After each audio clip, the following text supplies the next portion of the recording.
Y'all are too much. You know I'm not the actual one. I'm not the keynote speaker tonight, right? You all know that? I'm sorry. So, for those of you that don't know me, good evening, first off. My name is JJ. I'm a fourth-year PO here, yeah. And I have the honor of introducing tonight's speaker. He's the Provost and Executive Vice Chancellor of the University of Denver, Dr. Jeremy Haefner. Yeah. As some of you already know about me, potentially, I happen to work over at the undergraduate admission office at the front desk. So one of the jobs that I get to do is kind of run and manage tours and introduce our various guests of the university. Over the summer, one of those very guests had to be Dr. Jeremy Haefner.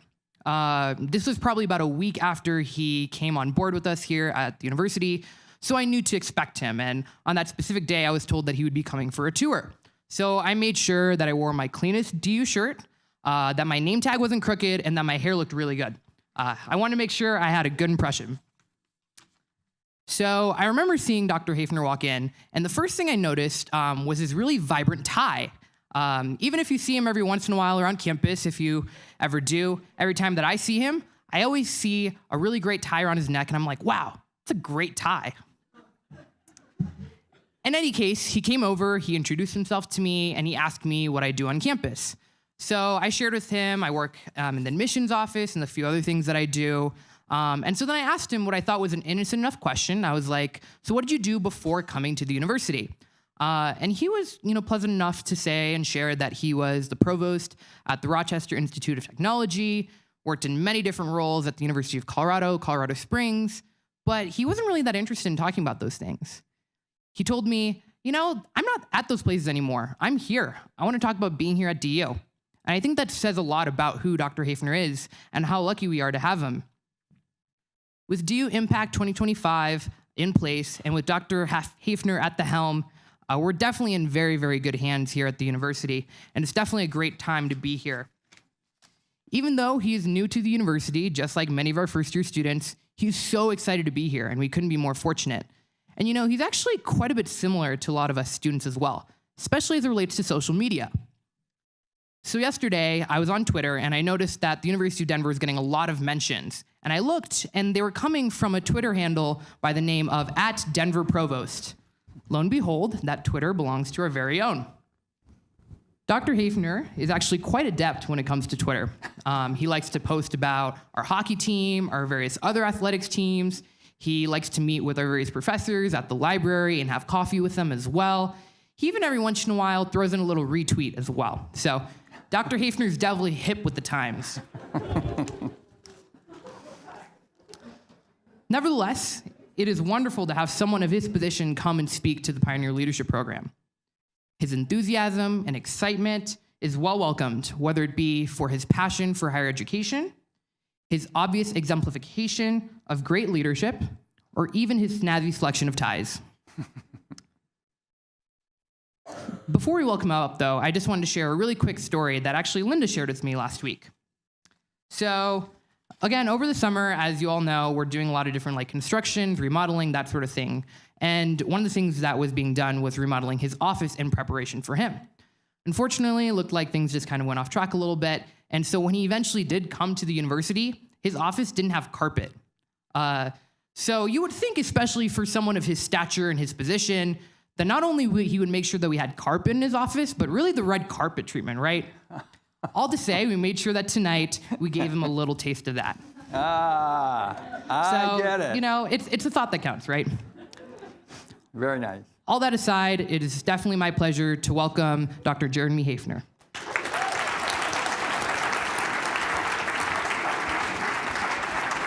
What a great introduction. That was great. Wow, what a great introduction. Can you hear me okay? Yeah. All right. You seem like a very lively crowd, and that's great. Wow. Okay, that's really impressive. And I'm going to try to keep up the enthusiasm here. I want you to stay lively and energetic. So, all is game. Let's just put it out there that way. I knew about this talk way back in June because I think I was asked to give this talk back before I even started. And I'll tell you that I really stewed over what I should talk about, really. What would be interesting to our, kind of our premier students here in the Pioneer Leadership Program, right? How do I keep them engaged? What would they be interested in hearing? And I stewed and I thought about this and, leadership and, tips to get you, what you might need to succeed. And, all these kinds of things. And finally I said, oh, to heck with it. I'm going to do something that I like to do. So I'm going to give you the talk that I thought was fun to give. And I hope that it comes close to meeting your expectations. So it is a vaguely familiar trilogy. I think you're going to see why. But I'm going to mix so many metaphors here that it will make your head spin. So there are 3 episodes, episode 4, episode 5, and episode 6. An Old Hope, The Machine Strikes Back, and The Return of the Human. And along the way, I'm going to give you 5 tips or kind of takeaways, and I hope that those are the kind of interesting parts about it. So starting with episode 4, An Old Hope, well, that's about me in a certain sense. I was born in Iowa, and Iowa, is there anyone from Iowa here in the group? Okay, that's good, because I'm about to say Iowa is a great state to be from, and Colorado is a great state to be in.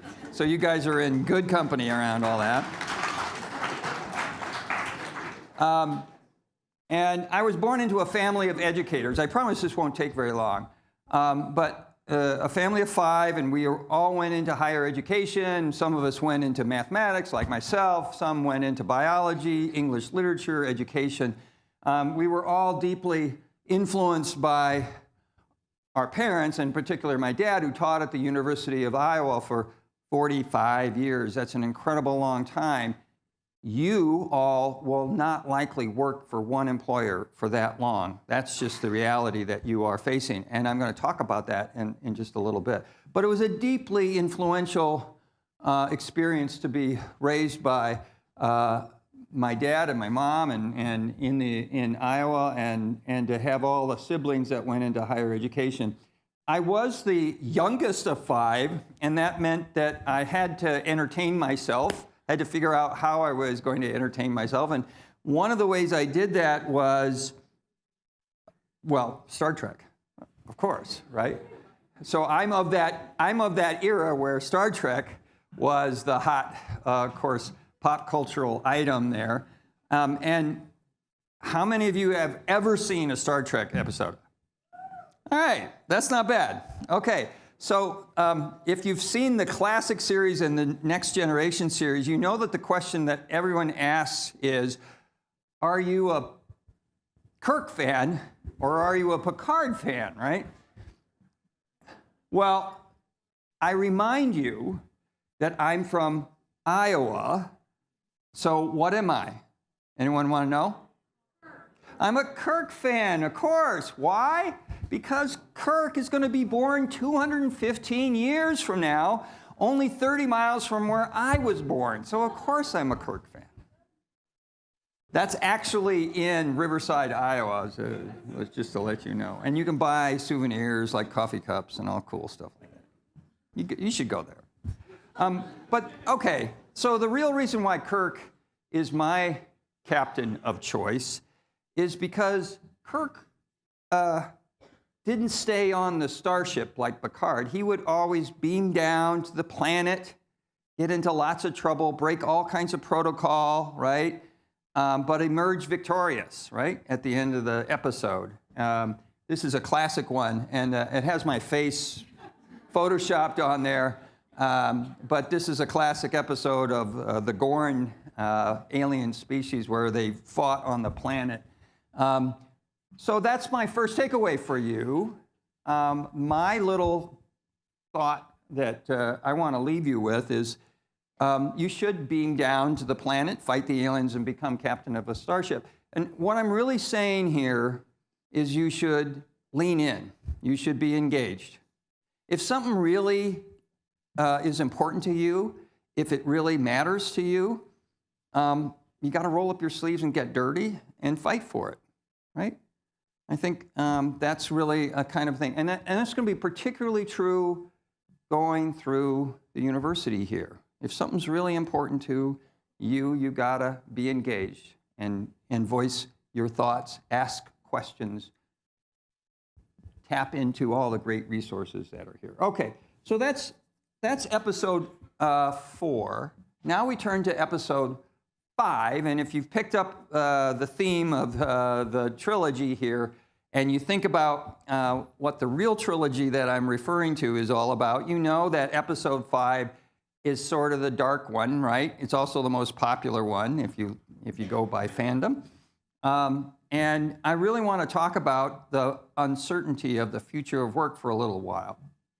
And there are a lot of factors that are going to determine that uncertainty of work. And I've shown a few of them up here, from the gig economy like Uber, to the aging population, to data and so forth, the global connectedness. And then there's this one. This is the Fremont facility of the Tesla Corporation, where they make Model 3s. And can you see a human in this? There are 2 humans in there. There's one by the pole there, and then there's another one way in the back there. This is emblematic of manufacturing today and where it's headed. So I want to talk a little bit about automation, machine systems, and robotics just for a few minutes here, because I think it's a really fascinating topic, and one that is going to be really, really important to you as you go off into the workplace. So cognitive technology is about computer vision, robotics, natural language processing, speech recognition, and especially machine learning. You don't need to know that. I don't know much about it, but it is changing every aspect of our lives today, right? It's artificial intelligence. And it is impacting every single sector of business, and pretty soon it'll impact every single sector of our lives, whether it's our social interactions. It's already part of social media. It's how you engage with certain industries. But let's just take a look at manufacturing. So there's that Fremont plant again. And here's the data, here's the information, here's the quote from Elon Musk, right? Everyone knows Elon Musk. He's the CEO of, no longer the chairman, but he is the CEO of Tesla. And basically what he's saying here is, I want to get humans out of the plant because that's where errors crop in, right? We can produce faster and more vehicles, better quality, if we get and eliminate the people. So all those red things in there, those are robots that assemble various different parts of the car. They all can be programmed to do various different tasks and so forth. Here's an interesting graph. It shows what's happened to manufacturing jobs since 2000, right? A very dramatic decline. It's come back a little bit since the low about 2008, but it's never going to come back to that same level. A lot of people think that that's because of offshoring, like we sent a lot of manufacturing over to India and China, and that is true. We did do a lot of that. But here's an interesting graph. While we decreased in the amount of manufacturing jobs, we actually increased in productivity. How do we do that? We increased in productivity. We produced more goods than ever with fewer jobs. Well, we did that because we lost $5 million factory jobs, but 80% of those jobs were lost to automation. And that's just kind of the future of manufacturing. Automation is really going to be the way that businesses have to work in order to survive in this economy. I love that car. That's a little Google car, right? I would love to have one of those things. Wouldn't they be fun? Well, we all know about self-driving cars. What are those self-driving cars going to do to all those jobs that currently have drivers in them, like bus drivers and truck drivers and taxi drivers? There's 4 million jobs like that. And they are predicting that once driverless vehicles become a reality, they're going to be eliminating jobs. I mean, after all, they're now predicting that in 10 years, your best economic bet is never to own a car, because you'll always have a driverless car around that will be available, kind of an Uber-like situation to pick you up. And oh, by the way, last year, a semi-truck drove across the entire country of China without a driver in it. So the technology is here, and that's about 2.8% of our total workers in the United States. What about the legal industry? Ooh, I kind of hate to say this because I bet there's some people in here who want to go in and become a lawyer. Well, you should still do that, so don't let me take your dreams away. But you should also learn about technology in order to be really valuable in the legal industry. Why? Because the legal industry is becoming inundated with machine systems. Lawyers are using machine systems to scour all the precedents and all the court cases to build their case and argument that they'll need. So they no longer need paralegals as much as they used to. In fact, the number of paralegal jobs are vanishing. Retail, right? This is one of the Amazon sites where they've actually set up a physical location for what they sell. And it's very popular in Seattle and various other cities. I don't know, does Denver have one of these? I don't think Denver has one of these yet, but it will have one. Robots are replacing both in the front end and the back end in retail. 2/3 are at high risk. I'll tell you one other thing. Education is not immune to this, right? So our industry, the industry I'm in, is very susceptible to this same kind of replacement by machines in one form or another. You probably have already experienced some AI in some of your learning in one form or another. But there are interesting startups that are really learning from your behaviors and customizing it to really meet your learning style. And personalized learning styles is part of what we kind of orient you to in orientation when you first came here. So we're trying to do it ourselves, but machines, as you might think, can do it a lot better. I like this one. This is actually a pretty well-known, famous professor of artificial intelligence at Georgia Tech University, right? Pretty good school. And around him are the students, graduate students, in his class. And in his class, which was on artificial intelligence and machine systems and robotics, he had a whole bunch of graduate students kind of helping to answer questions online in particular. All these there was probably 4 or 5 different graduate students, and that was really important to the graduate students taking the class because, you know, they were wondering about some really difficult questions that were asked. Well, there was one graduate student named Jill, and they just assumed the entire semester that Jill was a human being, and everything was great. They took her to be just one of them. Well, actually, when Jill introduced herself, when you would log in, she would introduce herself as Jill Watson. Watson, ring a bell? The Watson computer system is the computer system that won in Jeopardy and has won in a lot of chess matches. And it's done by IBM. Now, you would think that graduate students at Georgia Tech University in an artificial intelligence class would kind of figure that out, but they did not until the end of the semester. So they're using machine systems as tutors, as help in large lectures, and that's probably going to be the future. I don't know of any graduate students that are machines here, so I don't think you have to worry about that. Dramatic impact of automation. I mean, here you go. There's a lot of media out here that says a lot of jobs are going to be lost. It's going to be devastating. We're going to have to retrain 50 million people here because the technology is going to move so fast.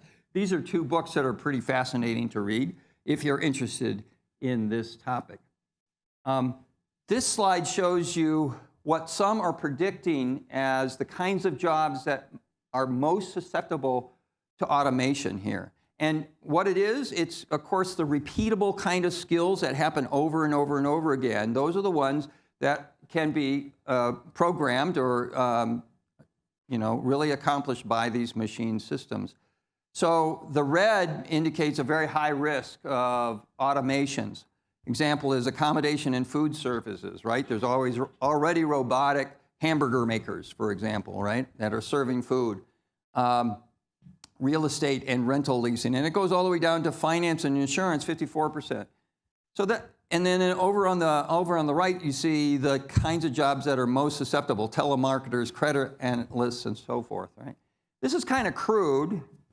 Actually, more complex surveys have been done and studies have been done, and they actually say it's probably not the entire profession that will go away, but parts of what someone would do in that profession.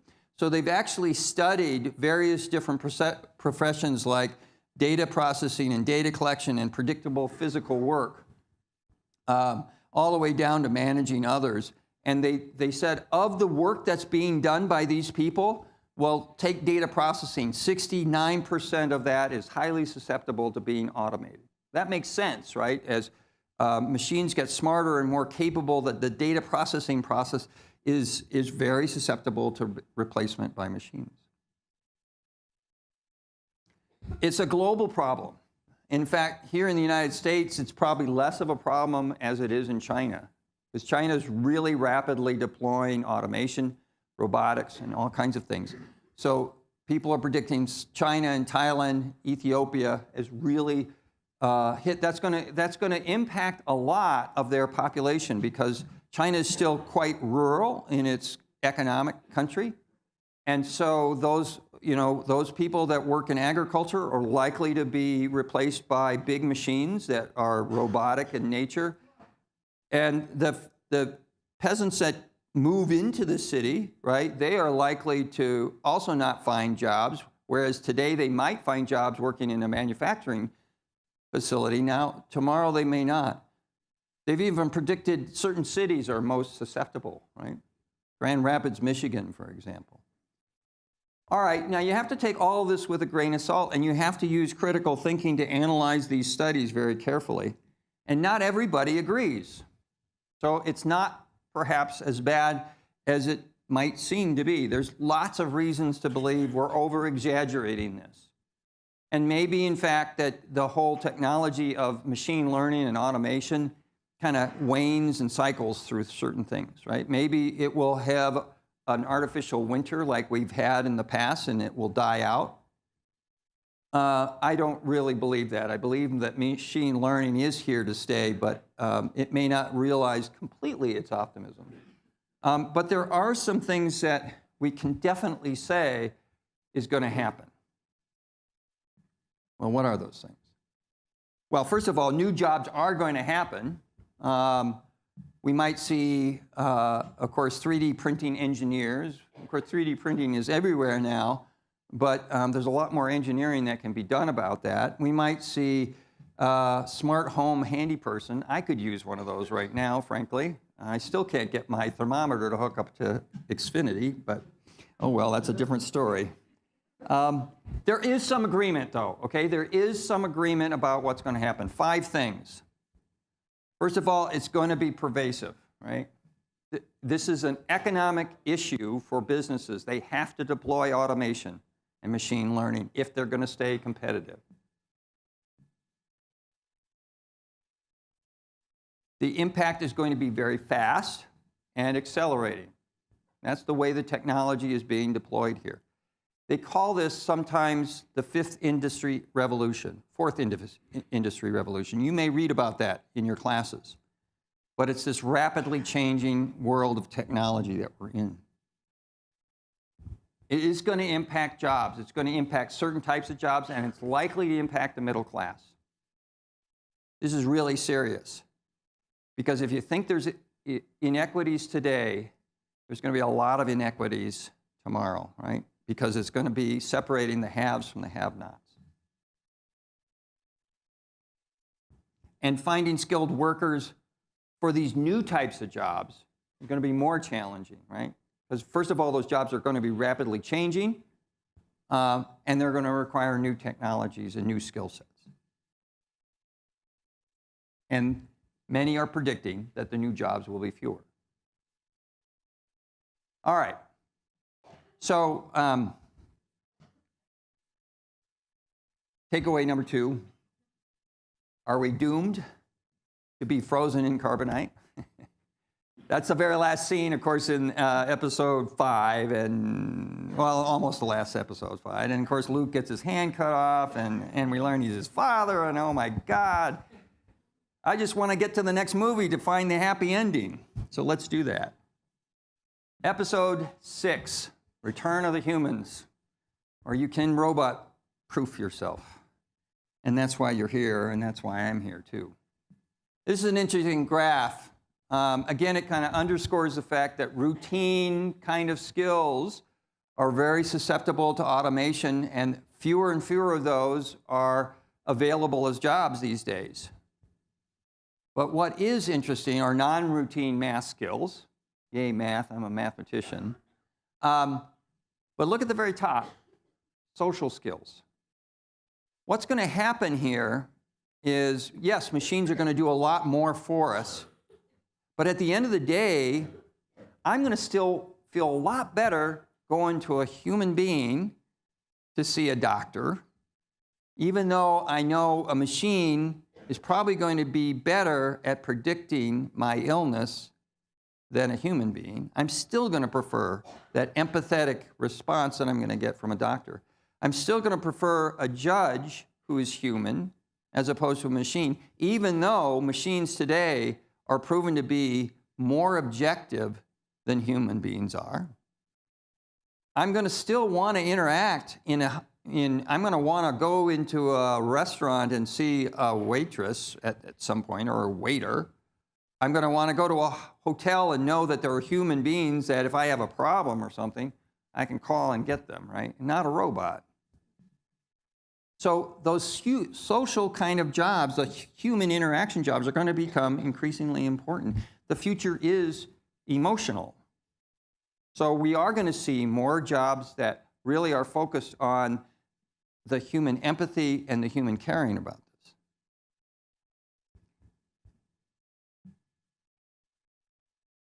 And this is borne out in a variety of things. This is a bunch of data that comes from employers, and it's what they're looking for today. But even as you look today, what they're looking for are those social skills: team collaboration, leadership, career management, work ethic, problem solving, right? That's what they're looking for today.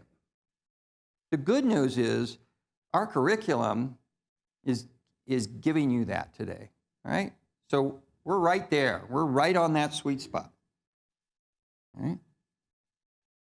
Here's some of the new curriculum, or here's some of the new outcomes that people are asking for. Now, I don't necessarily agree with all of them, but I like many of them.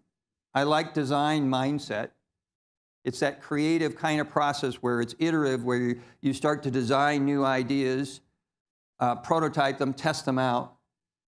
New media literacy. If you are in a field where it's not technology oriented, all right, I urge you, I plead with you to make sure that you take courses that help you get that technology skill so that you can be that extra valuable employee, right? Cross-cultural competency is another really, really important one. All right? Here are more 21st century skills.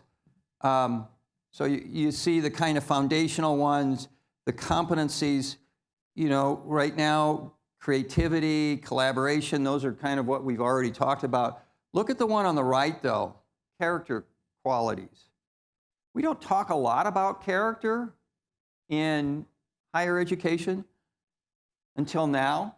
We are talking about it a lot more. It's about curiosity, about grit and persistence, resiliency, the ability to keep pushing forward when you're hit a roadblock,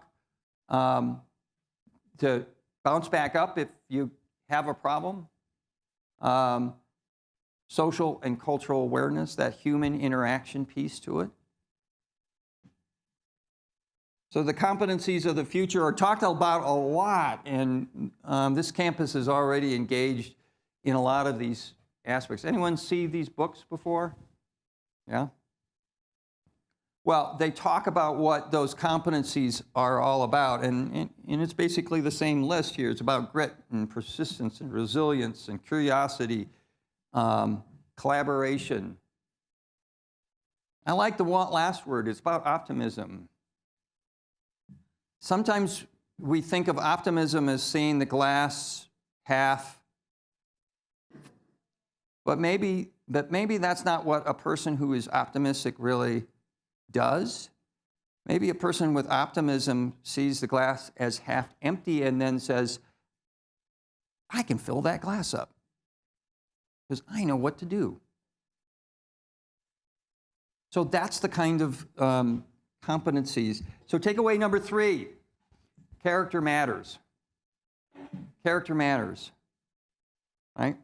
Talk to your friends about character for a few minutes. Talk to your faculty about character. Talk to your RA about character. What does it mean, right? What does it mean? It's a good topic. All right. What's this? It's a purple squirrel. Yeah, it's a purple squirrel. How many people have seen purple squirrels? Well, they're really, really rare. And I want every one of you to become a purple squirrel. And the reason is simple. Employers will love purple squirrels, right? It's because they have unique qualities that are very desirable out there. That's what makes a purple squirrel, right? The evidence suggests that the biggest wage gains will go to people who combine science, technology, engineering, mathematics, and technical skills with the kinds of soft skills, which I hate the word, but it's a word that's widely accepted out there, often to be the hallmark of liberal arts majors. So many of you, I think, are in humanities, arts, social sciences. You might be in science, mathematics. You might be in engineering. You might be in business. The point here is make yourself a purple squirrel by combining different kinds of fields together. Do a major and a minor. Do a major in history and a minor in computer science. Do a major in biology and do a minor in foreign languages, right? This will put you more prepared when you want to go out and start your own career or you want to go to graduate school, right? You'll be more valuable than the rest of the competition the more you combine these complementary kinds of skills and competencies, right? It's less powerful if you combine, let's say, chemistry with biochemistry, right? Or mechanical engineering and electrical engineering. Studies have proven that people who do that are less likely to achieve the same kind of salary levels as those that have those broad combinations. All right.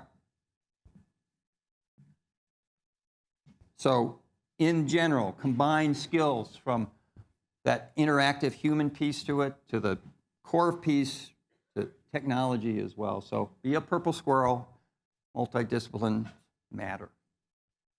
All right? That's takeaway 4. I told you there were 5, so there's only 1 left. Hang in there.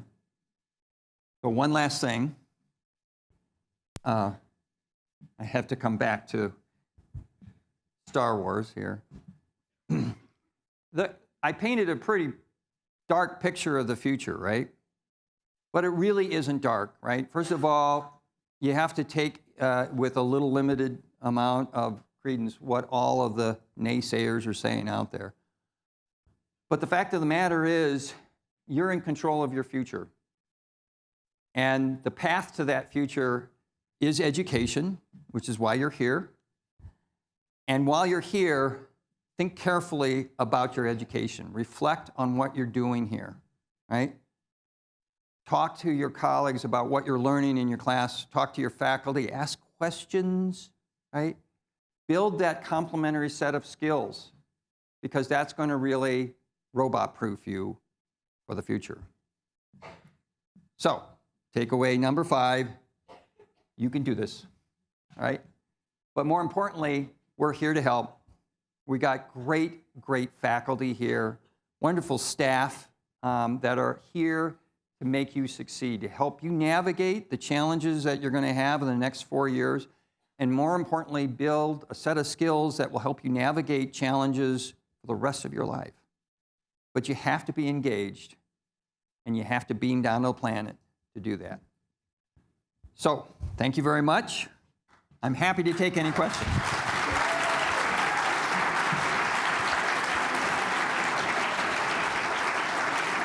What do we want to do?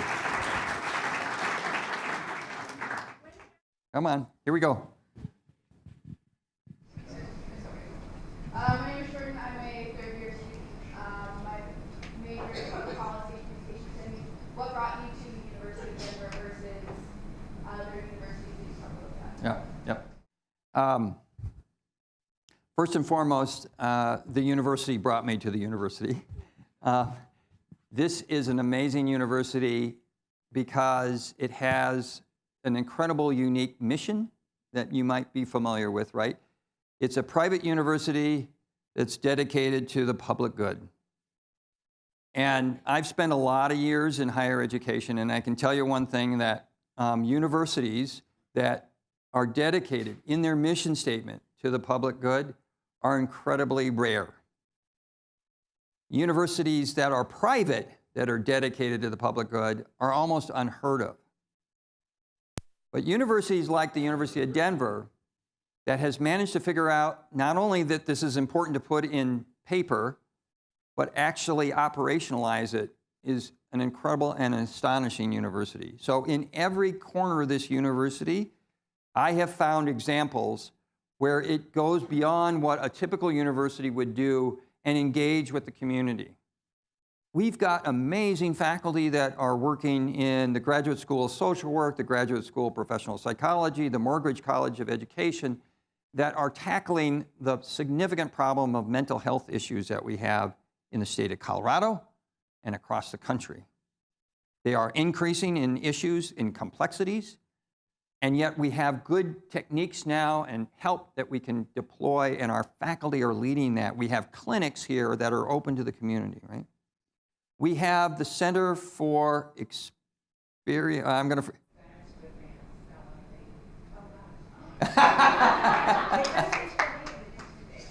Cecil, okay? Everyone heard of Cecil, maybe?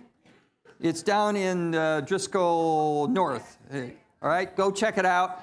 It's all about connecting students and faculty with the community partners. But here's the best part. It's not about the university coming down to the community and telling them what they need to do to solve their problems. It's a partnership, right? They work with organizations and they ask the question, what problems can we work on? And they, through a design kind of process, they define the problem, and all together, students, faculty, and the community organization works to solve it. It's a great, great engaged kind of process that we do. So that was one aspect of it. The other aspect of it is I love the vision and the future of this university. It's got a great future ahead of us and a great vision, and an incredible chancellor who has that vision and helped shape that vision through DU Impact 2025. You know who I'm talking about? Yeah, Chancellor Chop.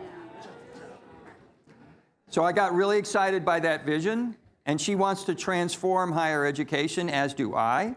So that was a big piece of it. But the last piece, and this is probably the most important piece, because you need a foundation and you need a vision, right? But you need a vehicle to get to that vision, right? From that foundation, and that's the people. Everywhere I turn, whether it's staff or faculty or especially the students, they're excited about seeing this university become even better and greater. And that's what you need, is that excitement, that enthusiasm, that initiative to take that steps forward, because it's going to be a lot of work to make a university like the University of Denver even greater than it is. But we've got the willpower to do it. So that's my answer to you. Yeah? What makes empathy for the business side so important, and what characteristics do you have? Introduce yourself. Oh, okay. I'm a philosophy major, and I'm Yep.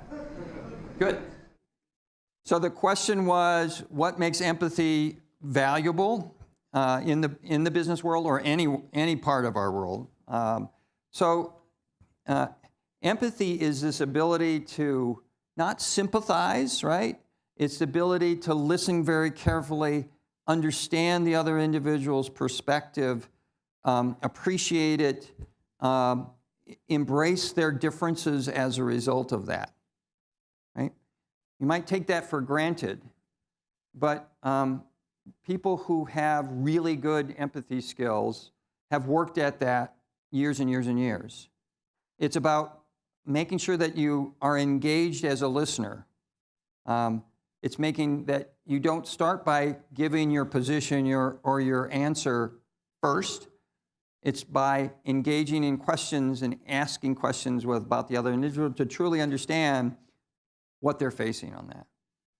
In the world where machines are doing a lot more and we are going to rely on the fact that we want to interact with humans more with those assumptions, you want someone who is going to understand you, right?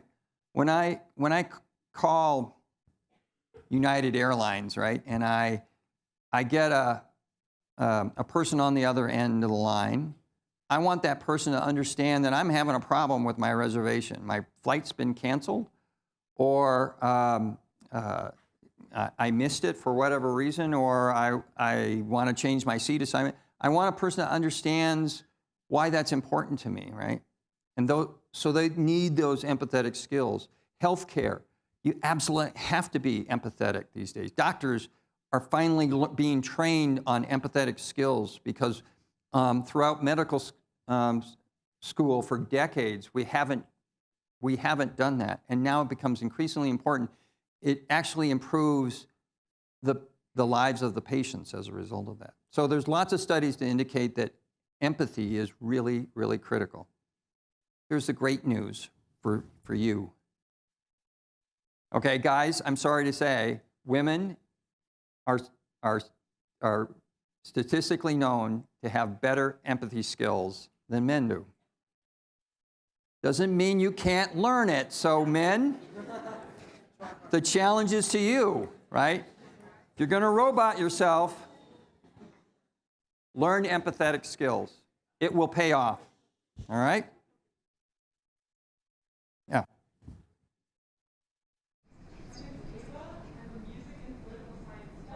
Nice.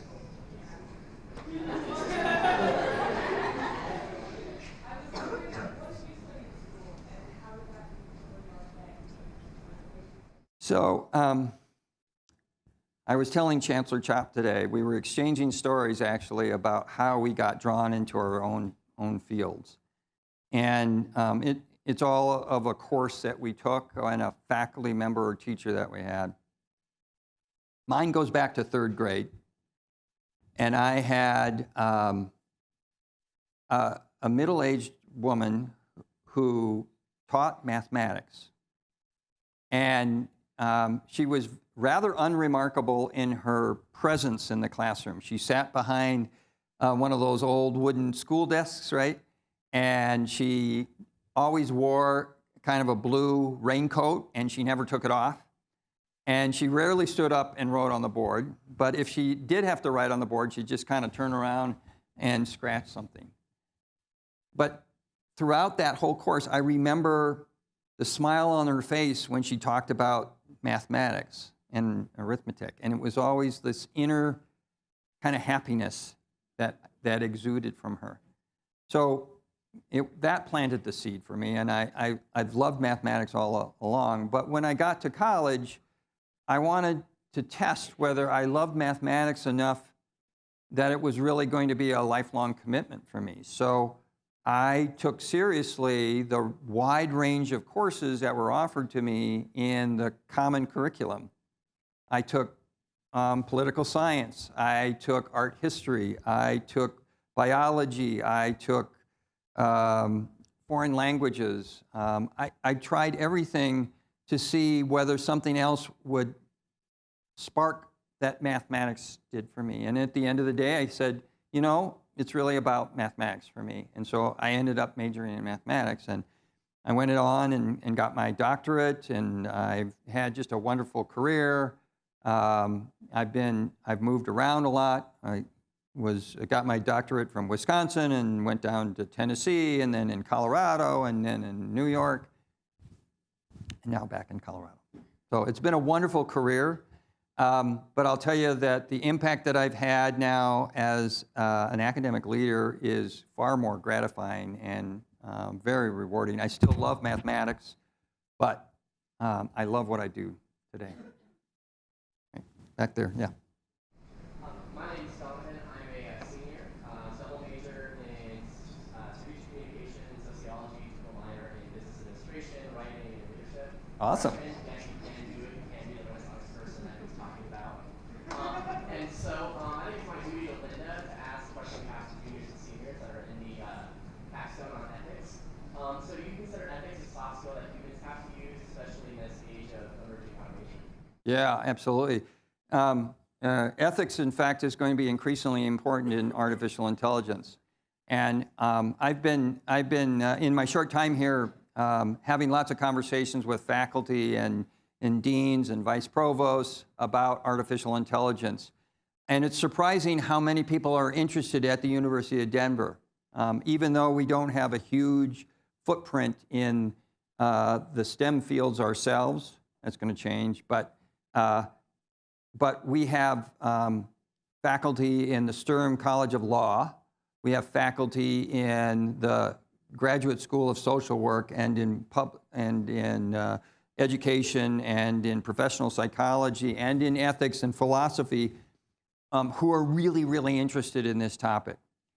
And because there are questions about, well, what are the legal ramifications? What are the ethical ramifications of artificial intelligence? You know, when they build these systems, we really don't know what happens inside them because the machines are learning themselves. And that means we don't know what are the unintended consequences, right?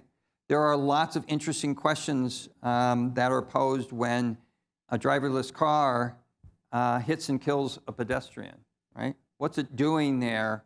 How will it make a decision if it is faced with the dilemma of veering one way and killing maybe several people versus veering the other way and killing one person, right? How is it going to weigh that ethical kind of decision that we have? So there are lots of ramifications for that. There's bias that can be introduced into these machine systems so they can make them more prejudicial than even humans are right now. So there's lots of problems with artificial intelligence machines. So we need smart thinkers like you and the faculty here to really be thought leaders in this space, to help shape us. MIT just announced earlier this week that it was going to create a whole new college of artificial intelligence, and they were going to invest $1 billion. But what was really cool about what MIT is doing is they realize that it is an interdisciplinary, multidisciplinary kind of topic now, and that it's not about just computer scientists, it's about ethicists, it's about people in public policy and law coming together and asking these kinds of questions. It's a fascinating field.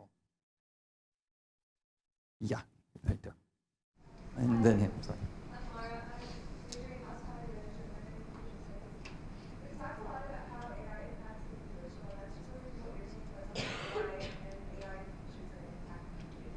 Community? That's a great question, and I'm not sure I have a complete answer on that. But you know, on the positive side, it could make our lives absolutely wonderful, right? It could reduce the number of car accidents, right? They are predicting that driverless cars, if deployed widely, will reduce the number of accidents because machines will be talking to each other while they're driving and slowing down and making changes. And they can make changes much faster than humans can. The technology can make decisions move faster in government, for example. We can make our lives healthier because we can predict breast cancer more accurately and faster. We can do that in the legal system as well. We can make better decisions. So there's lots of positive aspects of all these things which ultimately could make our lives better. I think the question becomes, well, what are the unintended consequences? How could they make our lives worse, right? Could we lose control over our own decision-making process because we don't know what's really happening inside that black box, right? So fascinating field. Again, that's a great example of the future and the uncertainty that it holds for all of us, but it's going to create new opportunities for us because we have to ask those questions.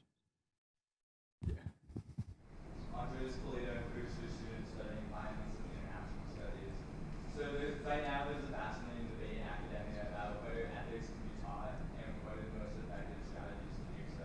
So I was wondering, in your practice and experience, what have you found to be the most effective strategy to teach ethics and character qualities in university? To teach ethics? Yeah. Well, for that kind of field, so I'm not a philosopher, right? I don't play one on TV or anything like that. But I have seen it very effectively taught through case studies. So, case studies can be done in any field. So you can talk about the ethics of business. You can talk about the ethics of computer science or chemistry. You can talk about the ethics of history, et cetera. Every field has an ethical dimension to it. And every field, through the history of time, has generated lots of interesting case studies where problems, major problems, have arisen because of an ethical situation. And one of the best examples of that is the Challenger disaster 20 years ago. And that's the whole O-ring technology issue, right? Well, it turned out that the reason why that really traced back, so the O-ring around the shuttle froze to it, the temperatures were cold enough where it froze and it lost its elasticity and lost its ability to serve as an O-ring.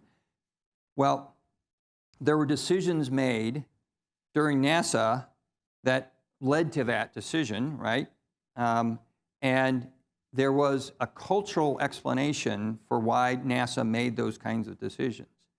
And that culture was ethically based, right? They said that they needed to meet a certain budget and they had certain really outrageous and bold goals that forced them to drive that kind of organizational structure. So that's just one example. I'm not giving it complete justice in it. But those case studies are fascinating because they are real and they're relevant to the field that you're in. So ask your professor, right? If you're taking courses, ask them for a case study in ethics. Make them work for you, right? That's why you're here. It's why you're paying tuition, and that's why our faculty are here as well, too. How much more time do we have? 10, 15 minutes. All right, right back there.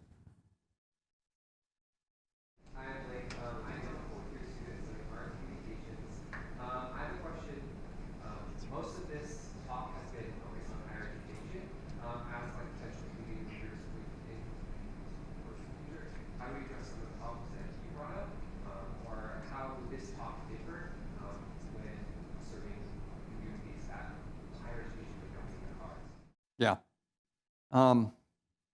That's a very significant conundrum, right? As I said, the technology presents a problem in the sense that it could create more inequities in our society than exists today, and there's a lot of inequities going on.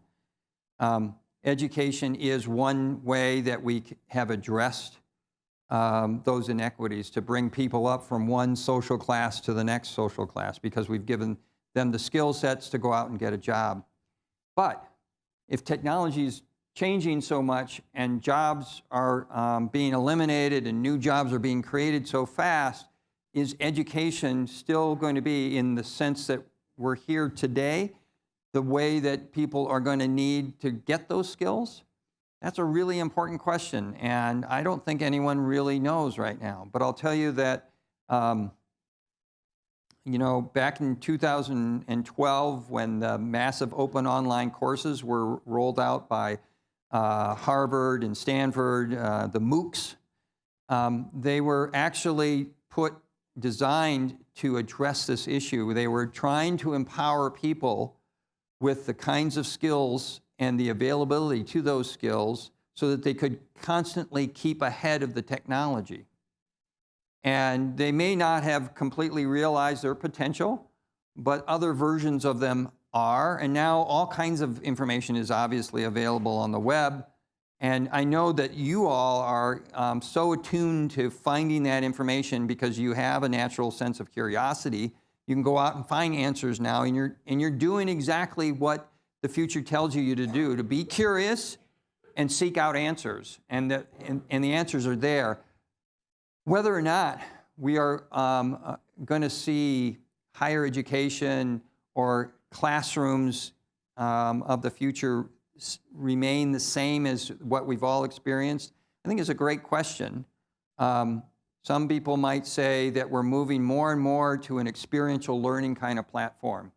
So you'll go out and go work for a company, or go have a study abroad, or do entrepreneurship and start a business. You're learning certain kind of skills and capacities. And the new role of the university will be to say, let me assess what you've actually learned. Let me understand what your critical thinking skills are, what your communication skills are, what your empathy skills are, and we'll give you, sort of a score out of that. And then that's what will be really important to employers or graduate schools or community agencies. So it could change dramatically. We may not have classrooms of the future. And some are saying that, and we may become more of a facilitator for your learning in that process. It might be healthy, and it might be more like education was way back in the Middle Ages, where it was all about apprenticeships at the end of the day. But now it's scaled up with technology. It's interesting. I don't know. It's a great unknown. I'll take 2 more questions. Here we go. Nice combination. There we go. Purple squirrel. Yay!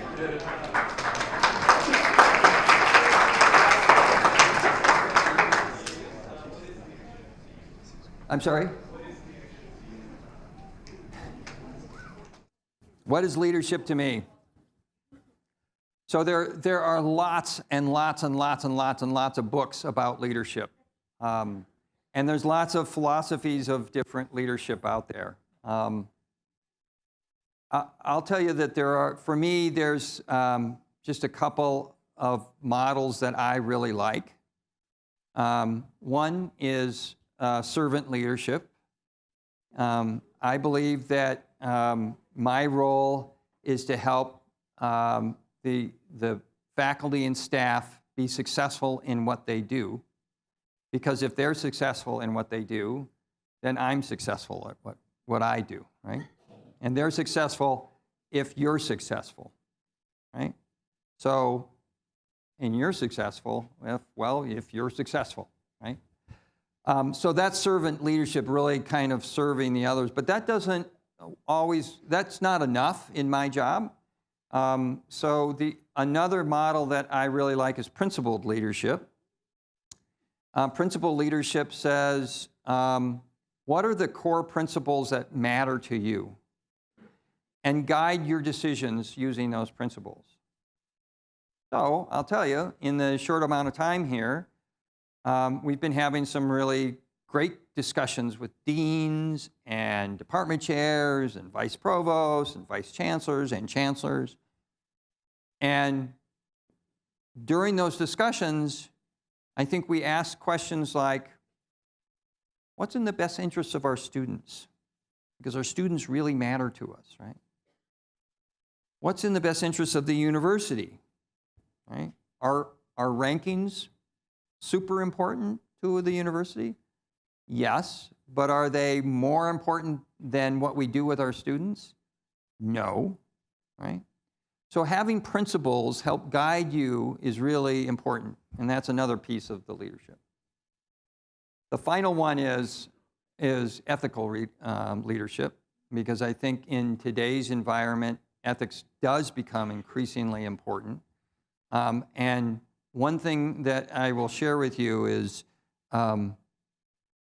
it's really easy to lose your integrity and really hard to gain it back.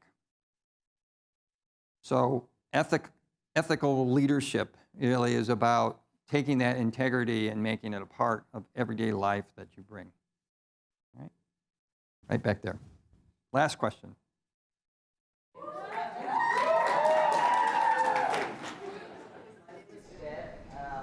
a freshman. I'm majoring in biology and psychology with neuroscience concentration, with minors in leadership, chemistry, and politics. Nice. So, Purple squirrel? my question is that every time a new technology takes a center stage in our society, we have seen that new divisions arise in our society. Old divisions die down. People get grouped into different categories. Mm-hmm. So what do you think that about when artificial intelligence takes over a large part of our human existence?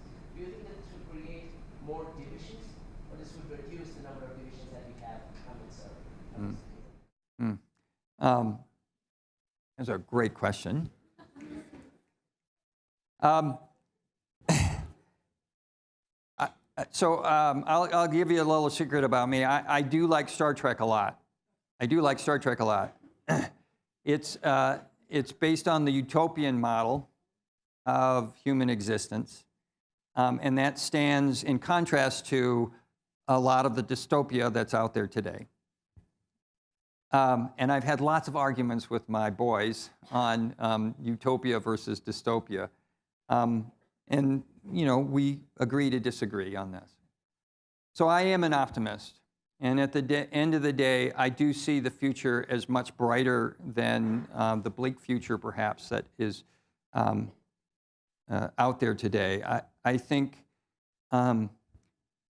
here's why I think it. Let me give you a concrete example, and it's more artificial intelligence, but it's a good way to end this. 2 years ago, Google built a machine system called AlphaGo.